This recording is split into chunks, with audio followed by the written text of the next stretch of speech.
Uno no es lo que es por lo que escribe, sino por lo que ha leído. Hoy día, Jorge Luis Borges y por qué es tan difícil entenderlo.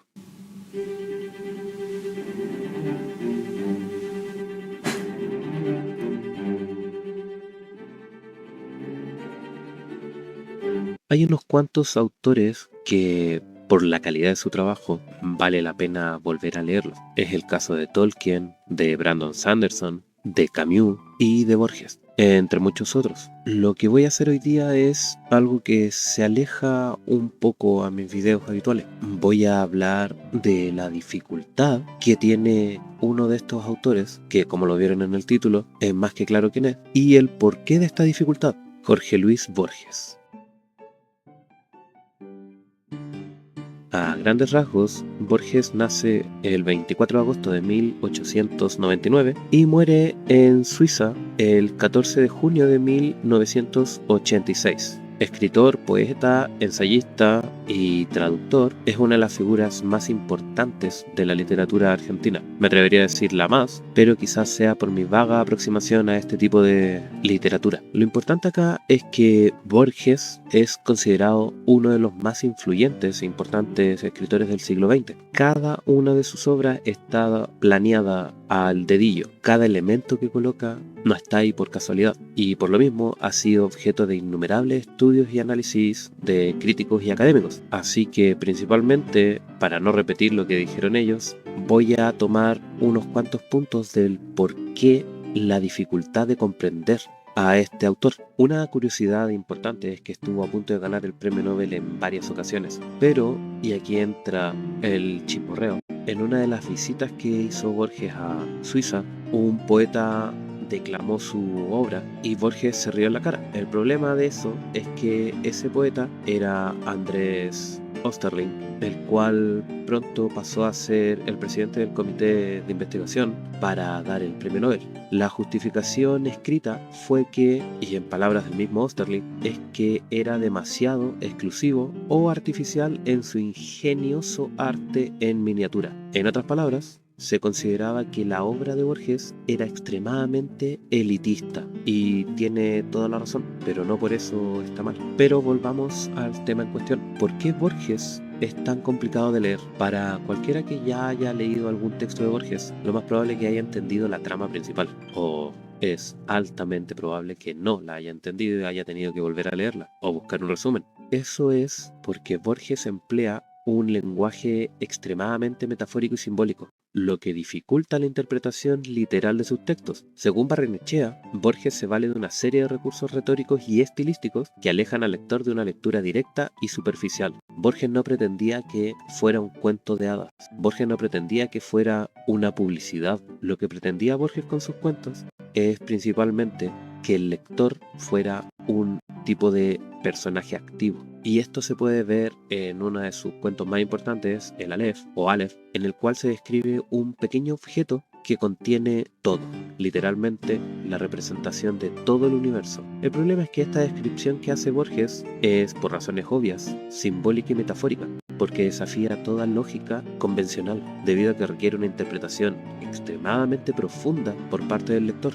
Y esta profundidad nos lleva al segundo punto, la intertextualidad. Una de las cosas también que más complica al lector de Borges, ya sea novel o experto, son las frecuentes referencias a otros textos. La intertextualidad la vamos a definir, por si acaso, simplemente como la relación entre un texto y otro, para no complicarlos tanto. Entonces, este frecuente uso de referencias intertextuales y alusiones a otras fuentes literarias, filosóficas y culturales hacen que la complejidad de Borges no solamente esté en el uso del lenguaje, sino que también en nuestro propio conocimiento. Un estudioso, que no recuerdo en estos momentos el nombre, pero lo voy a poner abajo, dijo algo así como que Borges es un escritor que exige de un lector de amplio conocimiento de la cultura universal, no solamente occidental, sino que también oriental. Un ejemplo clarísimo estaría en el cuento de la Biblioteca de Babel, en la cual hace referencias culturales a la torre mítica de Babel, a un cierto tipo de filosofía hermenéutica, o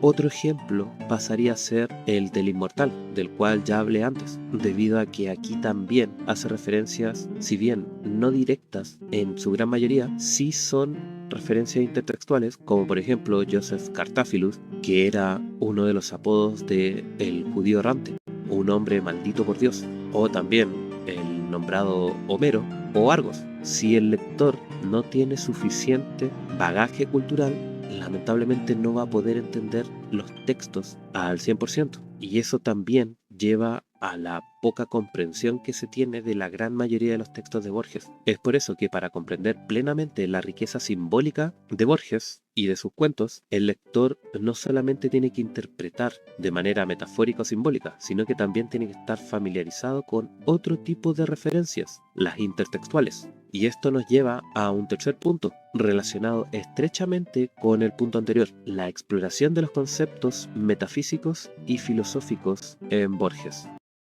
Para ejemplificar este punto, voy a tomar los dos cuentos que tomé anteriormente, El Inmortal y El Aleph, además de El Jardín de Senderos que se bifurcan. En estos tres textos, Borges explora la idea de elementos metafísicos y filosóficos. En el último, en el del Jardín de Senderos que se bifurcan, explora la idea de un laberinto temporal y la posibilidad de que existan múltiples realidades a la vez, es decir, simultáneas. En el Inmortal, explora la inmortalidad como una maldición, mostrándonos así que la inmortalidad que pretenden algunas religiones no sería tan benéfica. Y finalmente, en el Aleph lo relaciona de manera indirecta con ciertas teorías del conocimiento de la rama socrática. Recordemos que Sócrates planteaba principalmente que todo conocimiento ya lo teníamos desde dentro y que era trabajo del diálogo intentar liberar ese conocimiento hacia el exterior. Y finalmente, uno de los puntos más caracterizables de la literatura borgiana es su estructura narrativa, su intrincada estructura narrativa y el uso de recursos literarios comunes en él, como es el laberinto, los espejos o el infinito. Según Rodríguez Monegal, Borges juega con la noción de realidad y ficción, creando mundos paralelos y alternativos que desafían la lógica convencional. Es así como en distintos cuentos cuestiona los límites entre la realidad y la ficción, entre la fantasía y lo que es real. Un ejemplo claro es el de Juan Dalman en El Sur.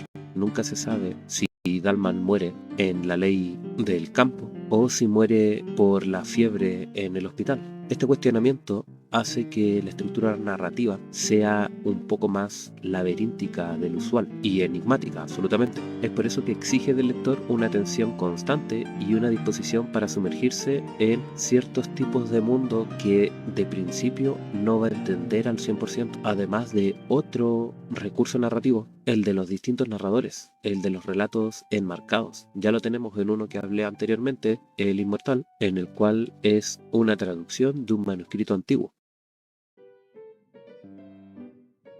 Entonces, la obra de Borges es difícil de entender por unos ciertos puntos que los vimos en este video, que principalmente son el lenguaje metafórico y simbólico, y aquí también entra el uso de un vocabulario extensísimo, las referencias intertextuales de un texto a otro, o incluso más de ciertos textos inventados por el mismo Borges, que nos hace creer que son reales. También la profundización de conceptos metafísicos y filosóficos, y finalmente la intrincada estructura narrativa, ya sea de la pérdida de los límites entre la realidad y la ficción o el relato marcado, así como el uso de universos paralelos. Y esto lleva a que Borges sea un escritor difícil de leer. Sin embargo, por algo estoy haciendo este ensayo. Debido a su elitismo, como dije anteriormente, sigue cautivando a lectores por el esfuerzo que requiere la lectura de este tipo de textos y por la recompensa que se tiene luego de entender uno a cabalidad. Pero dime tú, ¿qué te pareció? ¿Has leído algo de Borges? ¿Cuál es el cuento que más te costó entender? ¿Y cuál te gustó más?